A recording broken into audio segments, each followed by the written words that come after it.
As per section 10, which lays down the essential features or essential elements to call an agreement as a contract, one of those essential elements is free consent. Today, let us discuss about the concept of free consent.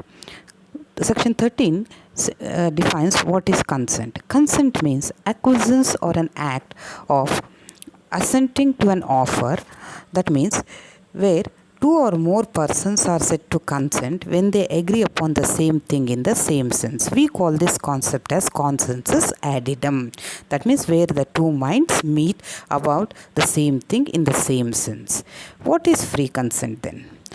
Section 14 speaks about what is free consent. A consent is said to be free when it is not caused by coercion or undue influence or fraud or misrepresentation or mistake. If none of these are there, then we call it as consent is free consent. Now first let us start with the concept of coercion, which is dealt under section 15 of the Indian Contract Act. When a person is compelled to enter into a contract by the use of force by the other party or under a threat, then coercion is said to be employed. Coercion is the committing or threatening to commit any act forbidden by Indian Penal Code 1860 or unlawful detaining or threatening to detain any property to the prejudice of any person whatever with the intention of any person to enter into an agreement which is laid down in section 15.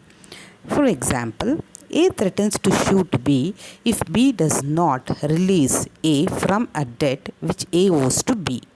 B releases A under the threat. The release has been brought about by coercion. Now, committing or threatening to commit any act forbidden by Indian Penal Code amounts to coercion.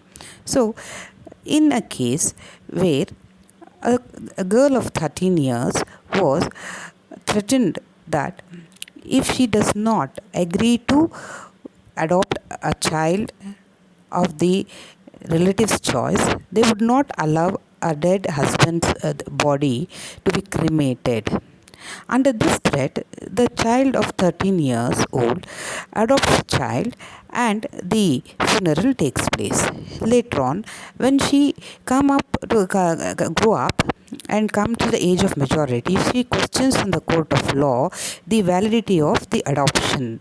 The court upheld that the adoption was void because there was a force or coercion. That means showing disrespect to the dead is also an offence under Indian Penal Code. Now, what is the effect of coercion? When the consent to an agreement is caused by coercion, fraud, or misrepresentation, the agreement is a contract voidable at the option of the party whose consent was so caused.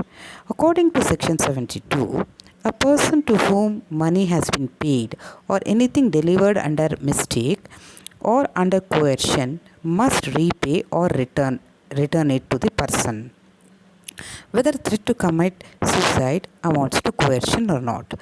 Now, in case of Chikkamma Amiraju versus Chikkamma Sheshamma, in this case, a person held out a threat of committing suicide to his wife and son if they did not execute a release deed in favor of his brother in respect of certain properties. The wife and son executed the release deed under the threat.